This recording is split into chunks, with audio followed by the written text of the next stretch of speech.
min du'ain la yusma wa min nafsin la tashba wa min ilmin la yanfa. Allahumma inni a'udzubika min haulal arba.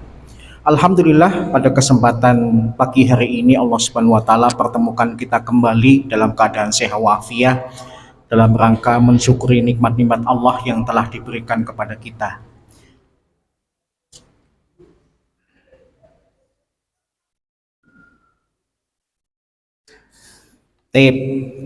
Kajian kita pada hari ini melanjutkan membahas tafsir ringkas surat-surat yang terdapat dalam juz 28. Setelah kemarin kita menuntaskan pembahasan Quran surah Al-Mujadilah, sekarang kita masuk ke surat berikutnya yaitu surah Al-Mumtahanah. Yang pertama, surat Al-Mumtahanah itu bisa kita temukan di posisi ke-60 dari 114 surat yang terdapat di dalam Al-Quran. Dia adalah surat ketiga di dalam juz 28. Kemudian rinciannya, surat ini terdiri atas 13 ayat, 352 kata, 1519 huruf. Sebagian ulama berpendapat konon surat ini adalah wahyu ke-91 yang diterima oleh Nabi dan tergolong Madaniyah. Selain dikenal dengan nama Al-Mumtahanah, surat ini juga dikenal dengan nama-nama yang lain seperti Al-Mumtahinah dan Al-Imtihan. Kalau Mumtahanah itu artinya yang diuji. Kalau Mumtahinah itu artinya yang menguji. Dan Imtihan itu artinya ujian. Jadi surat ini penamaannya tidak lepas dari kondisi ujian. Kemudian pelajaran utama yang terdapat di dalam surat ini apa? Allah Subhanahu wa taala menginformasikan kepada kita tentang cara bersikap yang benar kepada musuh-musuh Allah meskipun mereka memiliki hubungan kekeluargaan dan kekerabatan dengan kita. Serta Islam tidak pernah mengajarkan fanatik buta. Islam itu mengajarkan segala sesuatu harus dilihat sesuai dengan keadaannya, kondisinya, dan sebagainya. Apa yang ingin Allah informasikan kepada kita dalam surat ini, mari kita baca ayat demi ayat. Yang pertama, a'udzubillahi minasyaitonirrajim, bismillahirrahmanirrahim. Ya ayyuhalladzina amanu la tattakhidu aduwwi wa aduwwakum awliya tulquna ilaihim bil mawaddah wa qad kafaru bima ja'akum minal haqq yukhrijuna rasula wa iyyakum an tu'minu billahi rabbikum in kuntum kharajtum jihadan fi sabili wa batigha mardati tusiruna ilaihim bil mawaddah wa ana a'lamu bima akhfaitum wa ma a'lantum wa may yaf'alhu minkum faqad dhalla sawa'as sabil. Wahai orang-orang yang beriman, janganlah kamu menjadikan musuhku dan musuhmu sebagai teman setia. Kamu sampaikan kepada mereka hal-hal yang seharusnya dirahasiakan karena rasa kasih sayangmu kepada mereka. Padahal mereka telah mengingkari kebenaran yang datang kepadamu. Mereka mengusir Rasul dan mengusir kalian dari Mekah karena kalian beriman kepada Allah sebagai Rabbmu. Jika kalian keluar untuk berjihad di jalanku dan mencari keridhaanku, janganlah kamu berbuat demikian. Kamu memberitahukan secara rahasia hal-hal yang seharusnya dirahasiakan kepada mereka karena kasih sayang. Aku lebih tahu tentang apa yang kamu sembunyikan dan apa yang kamu nyatakan. Siapa di antara kalian yang melakukannya sungguh telah tersesat dari jalan yang lurus. Beberapa ayat awal dalam surat Al-Mumtahanah ini, kata para ulama, akan sulit dipahami kalau tidak tahu sababun nuzulnya. Sababun nuzul dari ayat-ayat awal dalam surat Al-Mumtahanah itu apa? Jadi di tahun ke-8 sebelum Rasulullah SAW melaksanakan peristiwa Fathu Mekah, Rasulullah itu mengutus beberapa sahabat ke sebuah daerah namanya Raudhata Khah. Di antara sahabat yang diutus oleh Rasulullah ke wilayah itu adalah Ali bin Abi Thalib, Zubair bin Awam, Al-Miqdad, dan sebagainya. Apa tujuan Rasulullah mengutus beberapa sahabat ini ke wilayah itu? Rasulullah mengutus beberapa sahabat ini untuk menemukan seorang perempuan, kemudian menyita surat yang dia bawa yang akan dia hantarkan ke kota Mekah. Maka berangkatlah utusan-utusan Rasulullah ini ke daerah Raudhata Khah. Raudhata Khah itu sebuah wilayah antara Madinah dan Mekah yang jaraknya sekitar 12 mil. Kemudian ketika sampai ke sana ketemu dengan seorang perempuan yang dimaksud oleh Rasulullah yang bernama Sarah. Kemudian awalnya para sahabat berkata kepada Sarah baik-baik. Kami diutus Rasulullah untuk menyita surat yang akan kamu bawa ke kota Mekah. Kemudian Sarah berbohong. Saya tidak paham apa maksud kalian. Saya tidak bawa surat apapun. Kemudian Ali bin Abi Thalib akhirnya marah. Kemudian Ali bin Abi Thalib mengancam, kalau kamu tidak mengeluarkan surat yang kami inginkan, kami akan telanjangi dirimu sampai surat itu ketemu. Ketika diancam ditelanjangi, baru kemudian dia takut. Kemudian ternyata surat itu nggak main-main. Dia sembunyikan dalam kepang rambutnya. Jadi kalau pun ditelanjangi, kalau kemudian rambutnya tebal disisipkan ke rambutnya, ya kemungkinan kecil ditemukan, tapi alhamdulillah baru diancam ditelanjangi saja dia takut, kemudian diserahkan. Setelah para sahabat mendapatkan surat yang dimaksud, kemudian mereka kembali ke Madinah, dan di Madinah itu Rasulullah sedang menginterogasi seorang sahabat yang bernama Hatib bin Abi Balta'ah. Kemudian Rasulullah bertanya kepada Hatib bin Abi Balta'ah ketika Rasulullah sudah mendapatkan surat yang ditemukan oleh para sahabat dari Sarah. Rasulullah bertanya, apa tujuanmu menulis surat ini dan mengirimkan surat ini ke penduduk Mekah, wahai Hatib? Jadi Hatib itu mengirimkan surat untuk penduduk Mekah yang informasinya adalah Rasulullah dan para sahabat akan datang ke kota Mekah dalam jumlah yang besar. Jadi pada saat itu kaum muslimin dengan orang-orang Mekah itu masih bermusuhan, sempat terjadi peperangan. Maka informasi yang disampaikan oleh Hatib kepada penduduk Mekah, kalau sampai mereka tahu itu berbahaya. Kenapa? Kalau mereka sampai tahu kalau Rasulullah akan datang ke kota Mekah dalam jumlah yang banyak, maka orang kafir bisa bersiap-siap diri untuk menyambut kedatangan Nabi dengan kekerasan, atau yang lebih parah, mereka lebih dulu melakukan persiapan nyerang ke Madinah. Maka berita ini jangan sampai diketahui oleh orang-orang kafir, tapi Hatib malah ngirim surat kepada orang kafir. Ketika ditanya oleh Rasulullah, Hatib kemudian berkata, jangan buru-buru mengatakan saya kafir dulu ya Rasulullah. Saya punya alasan. Saya itu berbeda kondisinya denganmu dan para sahabat muhajirin yang notabene punya kerabat. Saya dulu datang ke Mekah itu sendirian, nggak punya family, nggak punya keluarga. Tapi uniknya orang-orang Mekah menyambut saya, menganggap saya sebagai keluarga. Maka saya kirim surat kepada mereka itu, tujuannya adalah agar mereka masih punya rasa sayang kepada saya, mereka berterima kasih kepada saya, dan tetap menganggap saya sebagai keluarga. Jadi alasan Hatib seperti itu.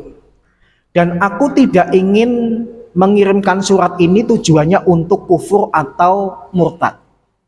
Kemudian ketika Rasulullah SAW mendengar Jawaban dari Hatib, Rasulullah mengatakan engkau benar.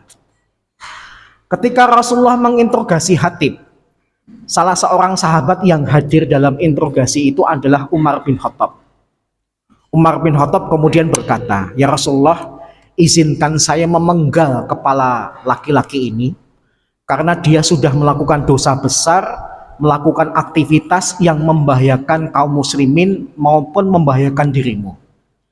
Kemudian Rasulullah berkata, "Jangan ya Umar, karena Allah Subhanahu wa taala pernah berkata kepada para sahabat yang ikut perang Badar, i'malu ma syi'tum faqad ghafartu lakum." Berbuatlah sekehendak kalian, sesungguhnya aku telah mengampuni kalian. Dan Hatib itu termasuk sahabat yang ikut dalam perang Badar. Ketika mendengar alasan Rasulullah seperti itu terhadap Hatib, Umar bin Khattab kemudian menangis. Sebagian ulama menduga kalau Hatib saja yang ikut perang Badar melakukan dosa besar diampuni oleh Allah, apalagi Umar bin Khattab yang juga ikut perang Badar yang belum melakukan dosa besar lebih berharap diampuni oleh Allah Subhanahu wa taala. Jadi itulah sababun nuzul dari surat ini, yaitu kesalahan Hatib bin Abi Balta'ah yang mengirimkan surat kepada penduduk Mekah menginformasikan Rasulullah dan para sahabat akan datang dalam jumlah yang besar, yang itu merupakan rahasia yang harusnya tidak diketahui oleh musuh. Para ulama menjelaskan, umumnya Rasulullah itu kalau berperang jangan sampai musuh tahu strateginya. Hanya satu peperangan saja yang Rasulullah membiarkan musuh tahu strateginya, yaitu perang Khandaq. Karena perang Khandaq kan nggak mungkin disembunyikan. Rasulullah dan para sahabat kerja bakti membangun parit, nggak mungkin musuh nggak tahu. Tapi kalau dalam perang Badar, Uhud, dan seluruh peperangan yang lain, kecuali perang Khandaq, Rasulullah itu pasti menyembunyikan strateginya. Nah, khawatirnya kalau kemudian kedatangan Rasulullah dan para sahabat dalam peristiwa Fathu Mekah itu diketahui dulu oleh musuh, musuh bersiap-siap, bahkan lebih parahnya menyerang lebih dahulu Rasulullah dan para sahabat di Madinah. Baik, ada beberapa hal yang perlu kita ketahui sebelum kita membahas tafsir dari ayat ini. Yang pertama, di dalam hadis ini Rasulullah menyebutkan keutamaan sahabat yang ikut perang Badar. Kita tahu bahwasanya perang Badar itu adalah perang pertama di dalam Islam. Bahkan perang terbesar, sampai-sampai Allah Subhanahu wa taala menyebut perang Badar itu dengan Yaumul Furqan, hari yang membedakan mana yang mukmin beneran, mana yang kafir beneran. Itu terbukti dalam perang Badar. Makanya Rasulullah SAW memberikan kabar gembira kepada para sahabat yang ikut perang Badar, sediaannya dengan 3 kabar gembira. Yang pertama, seluruh peserta perang Badar, hidup atau mati, mereka semuanya sudah diampuni dosanya. Maka kaitannya dengan Hatib yang sudah melakukan dosa besar membocorkan rahasia kaum muslimin, tetap oleh Allah Subhanahu wa taala di dalam ayat ini dipanggil ya ayyuhalladzina amanu, wahai orang-orang yang beriman. Sehingga Hatib yang awalnya begitu sedih karena sudah melakukan dosa besar, akhirnya kemudian menjadi bahagia karena Allah tidak mengkafirkan dia. Allah masih menganggap dia sebagai orang beriman. Bahkan sebagaimana janji Allah, Allah sudah ampuni dosanya.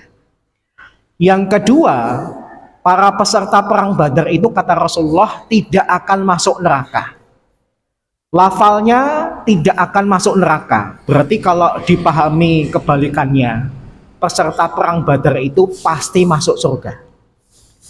Kemudian yang ketiga, para sahabat yang ikut perang Badar itu mendapatkan sematan spesial yang tidak didapatkan dalam peperangan yang lain. Seluruh sahabat yang ikut perang Badar itu layak mendapatkan sematan Al-Badri. sahabat yang ikut perang dalam perang Badar. Yang tidak ditemukan dalam perang yang lain, ada sahabat yang ikut perang Uhud, tidak disematkan dengan Al-Uhudi. Yang ikut perang dalam perang Khandaq tidak disebut dengan Al-Khandaki dan sebagainya. Cuma perang Badar saja. Karena perang Badar itu spesial. Dan Rasulullah SAW juga pernah bersabda, sebaik-baiknya mukmin adalah mukmin yang hadir dalam perang Badar, dan sebaik-baiknya malaikat adalah malaikat yang hadir dalam perang Badar. Maka sebuah keistimewaan para sahabat termasuk Hatib bin Abi Balta'ah yang merupakan salah satu peserta dalam perang Badar. Kemudian informasi yang kedua, Allah Subhanahu wa taala memberikan beberapa cara agar hambanya itu bisa diampuni. Kalau berdasarkan sababun nuzul dari ayat ini, berarti salah satu cara agar hamba itu diampuni adalah ikut perang Badar. Dan Allah masih memiliki cara-cara yang lain agar hamba itu bisa diampuni. Misalnya hamba itu bisa diampuni dengan apa? Dengan taubatan nasuha. Rasulullah SAW pernah bersabda, "At-taib minad dzanbi kaman la dzanbalah."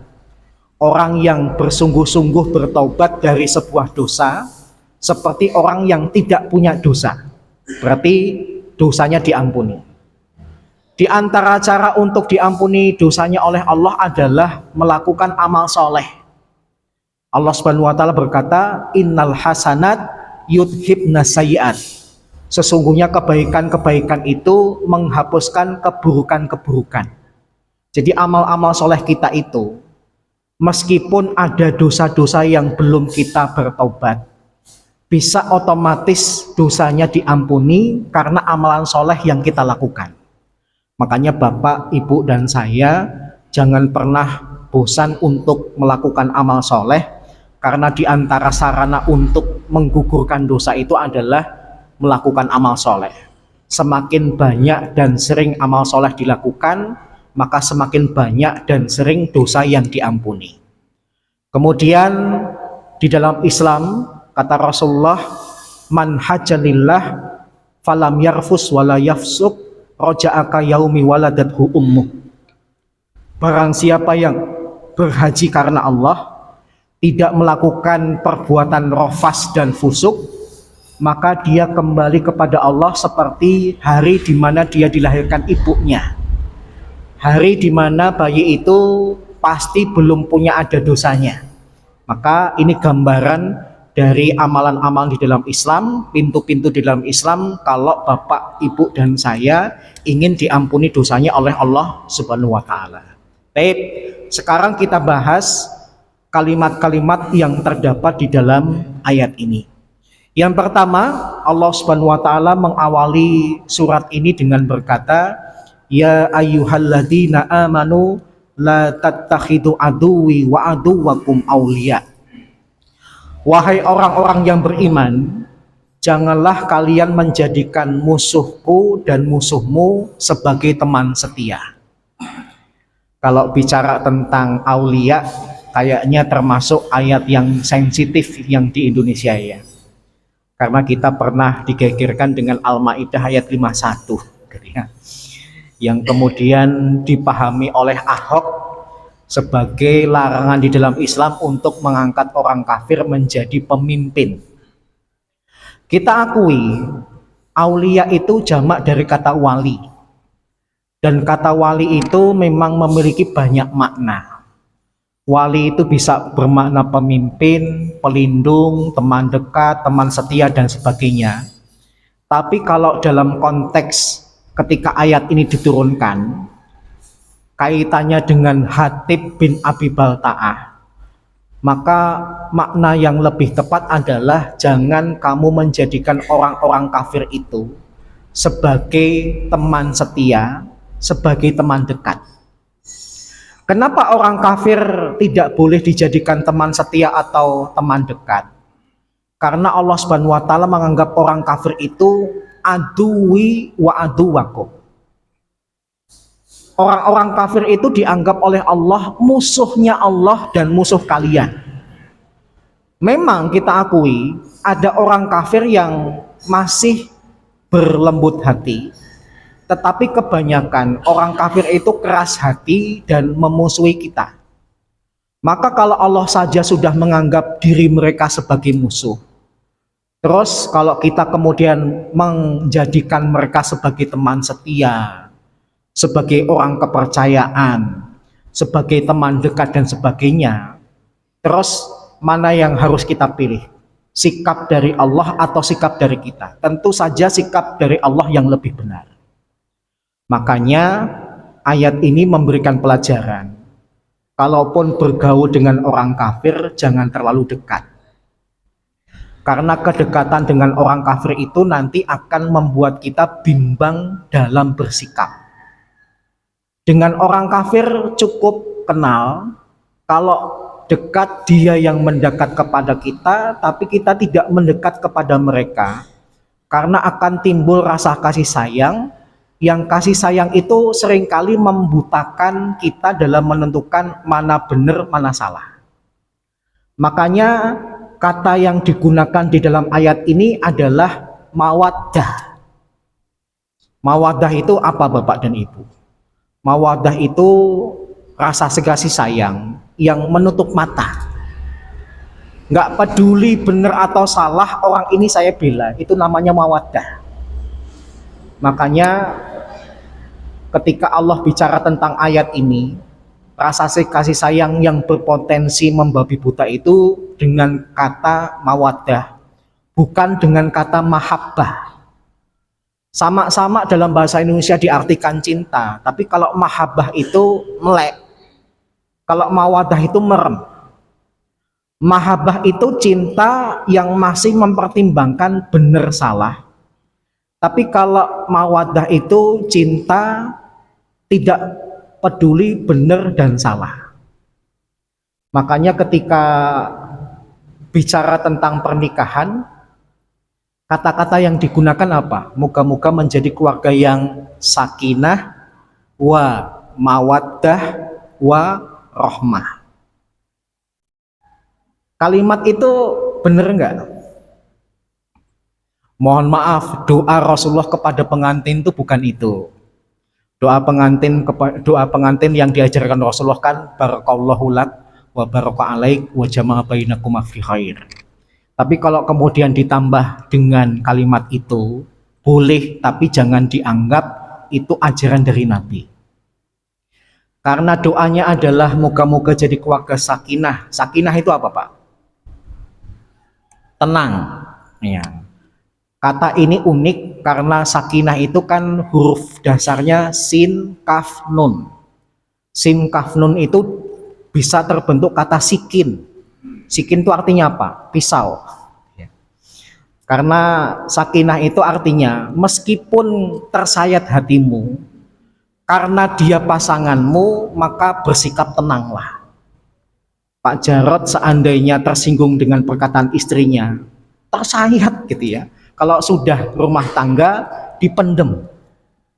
Demikian juga istri Pak Jarod kalau tersinggung dengan kata-kata dari Pak Jarod dipendem. Karena sakinah itu artinya tenang. Rumah tangga itu yang utama adalah ketenangan. Sebagaimana ungkapan kalau ditusuk dengan pisau saja diem gitu ya. Kemudian yang kedua mawaddah. Mawaddah apa? Cinta tapi terkesan buta. Karena memang pernikahan itu kadang-kadang memang terkesan buta. Butanya dari apa? Pernikahannya beda usia. Pernikahannya beda latar belakang. Pernikahannya beda tingkat pendidikan. Pernikahannya tidak didasarkan hawa nafsu, tapi didasarkan karena agama.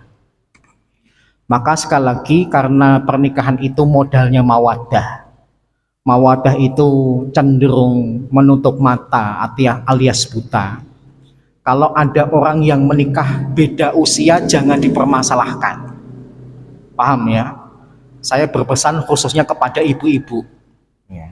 Ibu-ibu itu paling sensitif kalau ada pernikahan yang laki-laki dan perempuan usia jomplang, entah laki-laki yang lebih tua atau perempuan yang lebih tua.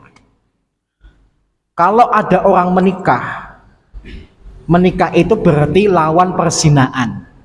Kalau zina kita benci, berarti kalau orang nikah kita senang. Meskipun yang nikah itu beda usia, diem, jangan dikomentarin. Ada nenek-nenek 80 tahun dinikah oleh laki-laki 18 tahun. Itu biasanya yang komentar pertama kali siapa? Ibu-ibu. Wong yang nikah saja nyaman-nyaman saja, kenapa ibu yang nonton malah ribut sendiri? Paham ya? Mawaddah ya seperti itu, buta. Sebagaimana dulu pernah saya sampaikan pernikahan Rasulullah dengan Saudah. Rasulullah usianya 50, Saudah usianya 60. 60 itu mohon maaf, secantik-cantiknya perempuan enggak? Secantik-cantik perempuan enggak? Saudah dan Aisyah itu kan dinikah di waktu yang hampir bersamaan. Aisyah dinikah pada usia 7 tahun. Baru digauli pada usia 10 tahun. Dan ternyata kalau kita logika, Rasulullah menikahi Saudah sudah nenek-nenek, menikahi Aisyah usia 7 tahun, ya nggak langsung serumahnya 3 tahun kemudian. Berarti pernikahan dengan Saudah dan Aisyah itu motifnya hawa nafsu enggak. Dari Saudah apa yang dinafsuin, dari Aisyah wong belum dikumpulin. Paham ya? Semakin mempertegas motif pernikahan Rasulullah itu bukan karena nafsu. Seandainya nafsu, Rasulullah bisa saja mencari yang perawan, mencari yang sebaya dengan beliau, yang usianya tidak terlalu jauh dengan beliau. Tapi pernikahan kedua dan ketiga membuat kita berpikir, Saudah lebih tua, bahkan sudah nenek-nenek, Aisyah masih anak-anak, gitu ya. Kenapa Rasulullah menikah seperti itu? Mawaddah. Ada kalanya pernikahan itu modalnya nutup mata, gitu ya. Makanya kalau dalam pernikahan itu sesalah-salahnya istri pasti dibela oleh suami, sesalah-salahnya suami pasti dibela oleh istri. Saya memahami. Ya, ada seorang ibu yang jelas-jelas suaminya itu melakukan kesalahan. Ketika saya ceritakan tentang kesalahannya, membela suaminya. Saya kemudian diam saja, ini karena mawaddah, mawaddah. Mawaddah itu juga kadang-kadang membuat kita itu lupa dengan kondisi usia. Ya misalnya mawaddah itu apa? Salah satu jemaah saya itu dua-duanya pasangan suami istri, nenek-nenek, kakek-kakek usianya 80 tahun. Rumahnya Fajar Indah. Setiap pagi kalau habis subuh, habis dari masjid itu jalan-jalan. Dan kalau jalan-jalan itu sandalnya dilepas yang membawakan suaminya. Itu kalau dilihat oleh orang-orang yang usianya lebih muda daripada mereka kayak kita ini, perasaan kita gimana? Udah tua pamer romantis gitu ya. Tapi ya itulah mawaddah. Meskipun saya sudah tua, rasa cinta saya kepada istri saya wujudkan, saya bawain sandalnya. Jalan sampai jam 8 baru kemudian pulang ke rumah. Saya sering ketika lewat Fajar Indah itu ketemu dengan jemaah itu, ya kadang-kadang iri gitu ya, gitu ya. Pak Margono masih gitu nggak? Gitu ya. Kemudian Allah Subhanahu wa taala mengatakan tulquna ilaihim mawaddah. Yang kamu sampaikan rahasia itu kepada mereka dengan motif mawaddah.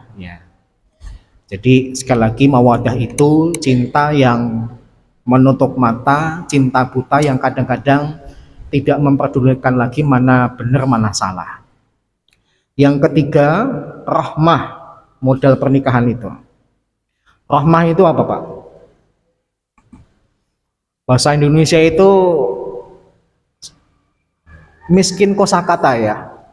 Mahabbah cinta, mawaddah cinta, rahmah itu kadang-kadang juga diartikan cinta gitu ya. Rahmah itu artinya menerima apa adanya. Kaitannya dengan bedanya dengan mawaddah, kalau rahmah itu baru muncul ketika punya sebab untuk cinta.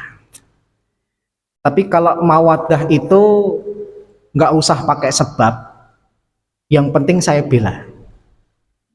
Seperti misalnya suami kepada istri, istri kepada suami. Tapi kalau mahabbah itu baru muncul cintanya kalau ada sebabnya. Misalnya bapak cinta kepada istri karena kecantikannya, berarti itu rahmah. Gitu ya. Tapi kalau belum ada sebab yang menyebabkan saya cinta kepada dia, saya bela dia karena alasan-alasan lain, itu namanya mawaddah. Kemudian Allah Subhanahu wa taala melanjutkan waqad kafaru bima ja'akum minal haq yukhrijuna rasula wa iyyakum. Sungguh mereka itu telah kufur ketika datang kepadamu dengan kebenaran. Bahkan mereka pernah mengeluarkan rasul dan kalian. Yang unik dari ayat ini adalah peristiwa pengusiran Nabi dan para sahabat itu masa lalu, 8 tahun yang lalu. Tapi kata yang digunakan dalam ayat ini ketika menggambarkan Rasulullah dan para sahabat diusir, itu kata kerja sekarang dan akan datang. Yukhrijuna. Harusnya kalau peristiwa masa lalu pakai fi'il madhi akhroju. Tapi Allah Subhanahu wa taala menggunakan kalimat yukhrijuna. Apa fungsinya? Fungsinya adalah meskipun peristiwa pengusiran itu sudah lama, tapi Allah hadirkan dengan kata kerja yang sekarang atau akan datang supaya terkesan kejadiannya hangat dan baru saja. Biasanya kalau kejadiannya baru saja dan masih hangat di pikiran kita, itu kan tidak terlupakan. Bagaimana bisa lupa uang baru saja? Tapi kalau misalnya kejadiannya lalu, berpotensi untuk lupa. Tapi kalau kejadian masa lalu diungkapkan dengan gaya bahasa sekarang atau akan datang, menimbulkan kesan kejadian itu kayak baru saja terjadi. Ingat-ingatlah, orang kafir itu ketika datang kebenaran ditolak, mereka juga pernah mengusir Rasul dan mengusir kalian dari kota Mekah. Apa sebab mereka melakukan kedoliman yang seperti itu? Perlu Bapak Ibu catat, Allah cuma menyebutkan satu sebab. Orang kafir itu benci, kemudian dolim kepada kita. Kata Allah sebabnya cuma satu. Antu'minu billahi rabbikum. Karena kalian itu beriman kepada Allah. Jadi orang Israel begitu benci kepada orang Palestina, bukan karena orang Palestina jahat. Sebabnya satu saja, karena orang Palestina beriman kepada Allah. Rasulullah diusir dari Mekah. Orang beriman dari kalangan para sahabat diusir dari kota Mekah. Itu sebabnya bukan karena Rasulullah berbuat jahat kepada mereka, tapi sebabnya cuma satu, karena mereka beriman kepada Allah. Maka saya pernah mengatakan, konsekuensi jadi orang Islam, konsekuensi jadi orang beriman itu dimusuhi.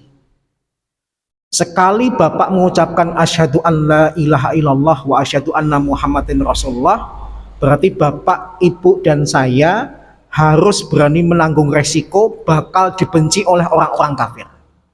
Paham ya? Nggak ada orang beriman yang tidak dibenci oleh orang kafir. Kalau ada orang kafir yang mengatakan saya nggak benci kok, saya bahkan menyayangi sesama manusia, itu lisannya. Manusia itu cuma tahu zahirnya, Allah lebih tahu batinnya. Kalau kemudian mereka cinta kepada orang beriman, kenapa mereka nggak beriman sekalian? Kalau mereka kemudian cinta kepada Allah, kenapa mereka nggak beriman sekalian? Pertanyaannya seperti itu. Maka Dimanapun Bapak dan Ibu berada, selama masih ada orang kafir, ingatlah Bapak dan Ibu berpotensi untuk dibenci. Ya. Makanya kalau kita perhatikan, dulu sekitar 3 atau 4 tahun yang lalu, sebuah masjid di Selandia Baru itu kan seluruh jemaahnya dibantai.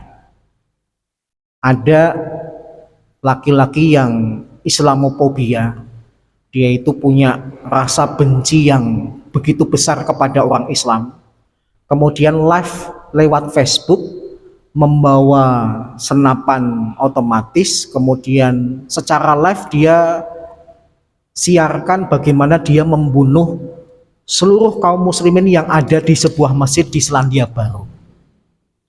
Itu bukan karena jemaah masjidnya itu jahat kepada dia, kenal aja enggak, tapi karena antu'minu billahi rabbikum, karena kita itu beriman kepada Allah, maka sudah menjadi takdir Allah, orang-orang beriman itu dibenci oleh orang kafir. Sebagaimana Allah menceritakan kebencian orang kafir kepada orang beriman di zaman dulu dalam kisah Ashabul Ukhdud. Ya, dalam peristiwa yang Allah abadikan dalam surat Al-Buruj. Itu dibunuh kenapa? Ya karena beriman kepada Allah, bukan karena orang muslim itu jahat. Seandainya orang Islam dan orang kafir hidup di 2 pulau yang berbeda, tinggal di negara yang berbeda, tinggal di negara yang terpisah, tidak ada hubungan satu sama lain, tetap orang kafir akan menyerang orang Islam. Kenapa? Antu'minu billahi rabbikum. Paham ya? Saya sadar keinginan seorang manusia itu pinginnya nggak dapat musuh. Tapi karena Allah sudah memberitahukan konsekuensi kalian beriman itu pasti langsung dapat musuh, ya harus kita terima. Hidup ini berarti cuma pilihan, kamu jadi pemberani atau kamu jadi pengecut. Kamu jadi pemberani ketika kamu bangga dengan keimananmu. Kamu jadi pengecut kalau kemudian daripada jadi orang Islam punya musuh, mending saya jadi nggak jadi orang Islam saja, jadi orang kafir juga, maka kamu jadi pengecut. Hidup itu pilihan, jadi pemberani atau jadi pengecut. Kemudian Allah Subhanahu wa taala mengungkit tentang Hatib, in kuntum kharajtum jihadan fi sabili wa btigha mardhati. Jika kalian dulu pernah berjihad di jalanku dan mengharapkan keridhoanku, maka tidak layak membocorkan rahasia itu kepada mereka dengan alasan kasih sayang. Jadi kalimat Allah ini mempertegas, yang kamu lakukan ya Hatib salah. Padahal eman-eman banget, kamu tuh sudah berjihad di jalanku dan kamu itu mengharapkan keridhoanku. Pelajarannya apa? Para ulama mengatakan, pelajarannya khususnya kepada Hatib dan umumnya kepada kita. Kalau mau menyampaikan informasi, dipikir dulu akibatnya. Ya skala besarnya mungkin Hatib kaitannya dengan strategi kaum muslimin dibocorkan kepada musuh. Kalau kaitannya dengan kita, ya dalam kehidupan sehari-hari itu kan kita kadang-kadang dapat berita. Berita yang kita dengar, yang kita lihat, yang kita tahu, itu jangan langsung disebarkan kepada orang lain. Dipikir dulu akibatnya, kalau nanti saya sebarkan, timbul madorot atau manfaat. Kalau saya menyebarkannya timbul madorot, jangan. Allah sudah memberikan informasi dalam surat Al-Mumtahanah, informasi itu pikirkan dulu kalau kamu sebarkan timbul manfaat atau madorot. Dan ternyata yang dilakukan oleh Hatib, kalau sampai tersebar timbul madorot, wa ana a'lamu bima akhfaitum wa ma a'lantum. Aku itu lebih tahu terhadap yang kalian sembunyikan maupun yang kalian tidak sembunyikan, kalian nampakkan.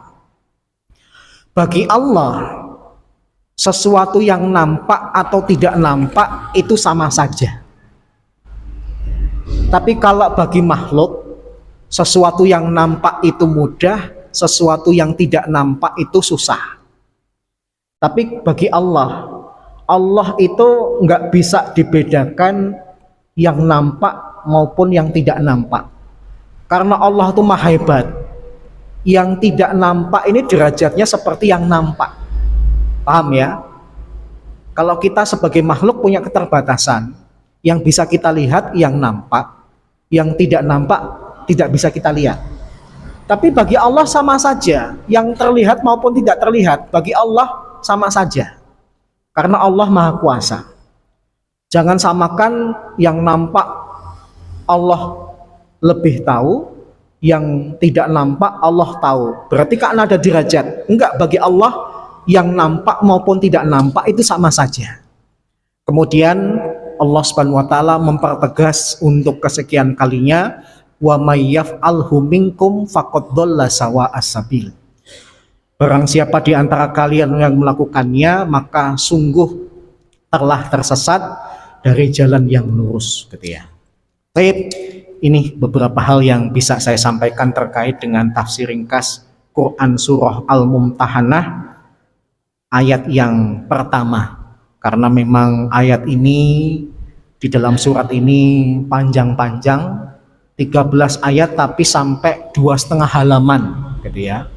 Berbeda dengan juz 29 apalagi juz 30 yang ayat-ayatnya pendek sehingga pembahasannya lebih ringkas, tapi kalau mulai juz 28 pembahasannya lebih panjang. Tip, mungkin jika ada pertanyaan yang ingin disampaikan saya persilahkan.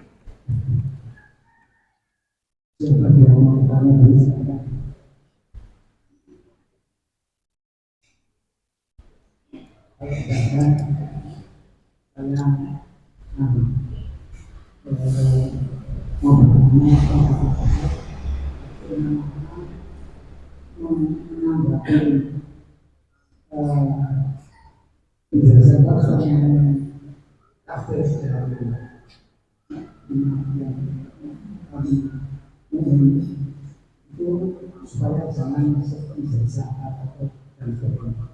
Kalau kenyataan sekarang ini perusahaan-perusahaan itu yang punya orang kafir dan pekerja-pekerjanya itu kebanyakan orang-orang ini. Bagaimana itu termasuk kerjasama atau sebagai sahabat atau bagaimana Ya. Kalau terkait dengan bekerja, berarti kaitannya dengan muamalah. Dan di dalam Islam tidak dilarang melakukan muamalah dengan orang kafir. Yang dimaksud tidak boleh terlalu dekat dengan orang kafir itu kalau sudah kaitannya dengan selain muamalah. Kaitannya dengan masalah persahabatan, kaitannya dengan masalah agama dan sebagainya. Tapi kalau kaitannya dengan muamalah di dalam Islam kita tidak dilarang. Selama dalam bermuamalah itu muamalahnya tidak melanggar syariat-syariat Islam. Misalnya kita boleh berjual beli dengan orang kafir, tapi kalau jual belinya pakai sistem riba, kita tidak boleh melakukan transaksinya, bukan karena dengan orang kafirnya, tapi yang dilarang adalah ribanya. Kita boleh bertransaksi dengan orang kafir, tapi tidak boleh kaitannya dengan tipu menipu dalam jual beli.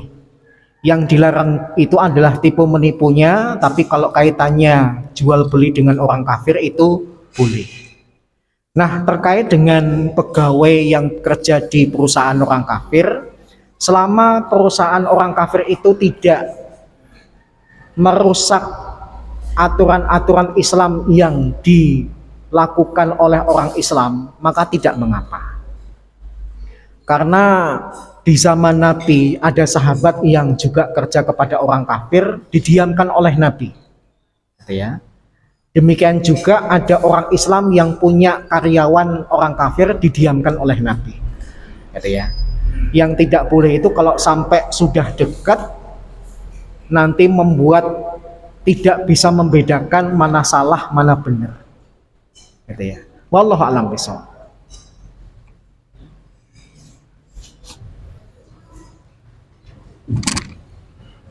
Selanjutnya adalah dalam surat Maryam ayat 9 itu dikatakan, wahai saudara perempuan dari ayahnya bukan seorang yang buruk,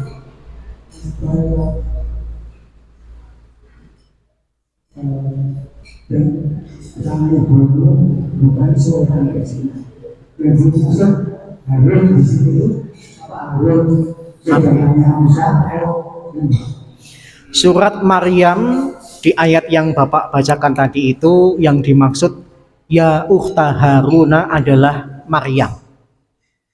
Maryam dipanggil dengan panggilan saudaranya Harun itu bukan karena Maryam punya saudara yang namanya Harun, tetapi karena orang tua mereka itu bersaudara dari segi nabi. Orang tua mereka itu ada yang keturunan Nabi Musa, ada yang keturunan Nabi Harun. Maka karena Maryam itu adalah keturunan Nabi Musa, kemudian dipanggil ya ukhta Harun, wahai saudaranya Harun, gitu ya. Itu cuma panggilan kehormatan kepada Maryam, dia masih ada silsilah keturunannya Nabi. Tapi kalau dilihat dari segi nasab, dia nyambung kepada Nabi Musa, sedangkan yang manggil itu adalah keturunannya Nabi Harun. Wallahu a'lam bishawab. Karena Maryam dengan Nabi Harun beda zaman, beda tahun, Pak. Bedanya bahkan sampai ratusan tahun. Musa dan Harun sama Maryam, kemudian nanti muncul Nabi Isa itu jaraknya sangat jauh. Ya. Wallahu a'lam bishawab. Jadi ada nama di dalam Al-Quran yang kayak nama Nabi, dia bukan Nabi, tapi ada juga nama Nabi yang dimaksud adalah Nabi. Nah kalau itu dikaitannya dengan dia adalah keturunan Nabi Harun. Wallahu a'lam bishawab. Sampun?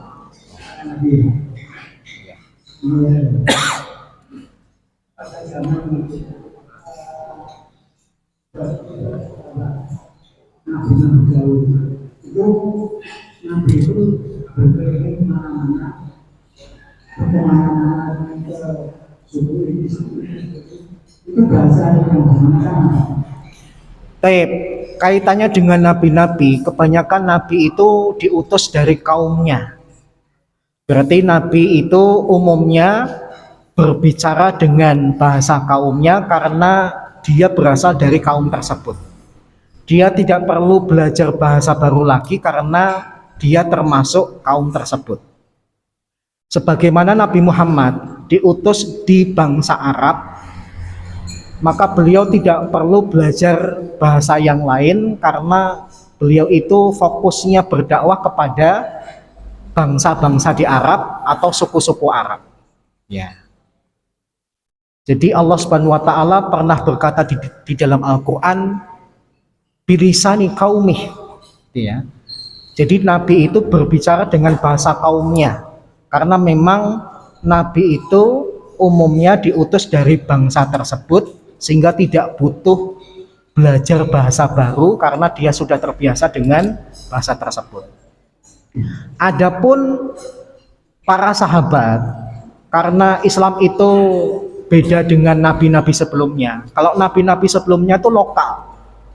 Nabi Ibrahim itu orang Babilonia. Bahasa yang digunakan ya bahasa Babilonia. Tapi kalau Nabi Muhammad risalahnya untuk semesta alam, maka untuk menyampaikan Islam yang bertugas untuk belajar bahasa baru ya para pendakwah, yaitu para sahabat, tabi'in, tabi'ut tabi'in sampai orang zaman sekarang. Kalau Bapak pengen dakwahnya di Solo saja, nggak usah belajar bahasa asing. Tapi kalau Bapak pengen dakwah di Amerika, ya mau tidak mau supaya orang Amerika paham, harus belajar bahasa Inggris. Paham ya? Karena Nabi Muhammad itu unik. Memang di saat beliau hidup, terkesan diutusnya kepada bangsa Arab saja. Tapi ketika beliau meninggal, ternyata risalahnya Nabi Muhammad itu untuk semesta alam. Maka supaya orang sedunia paham dengan Islam, para pendakwah ini mau tidak mau harus belajar bahasa daerah yang dia dakwai. Di antaranya adalah Anas bin Malik, salah seorang sahabat yang pernah menjadi pembantu Rasulullah. Zaid bin Sabit, salah seorang sekretaris Rasulullah. Mereka itu dua sahabat yang cerdas ketika belajar bahasa asing. Zaid bin Sabit itu mengatakan, saya pernah diutus Rasulullah untuk mengirimkan surat kepada orang-orang ahlul kitab. Maka saya pelajari dulu bahasa mereka dalam waktu 6 hari.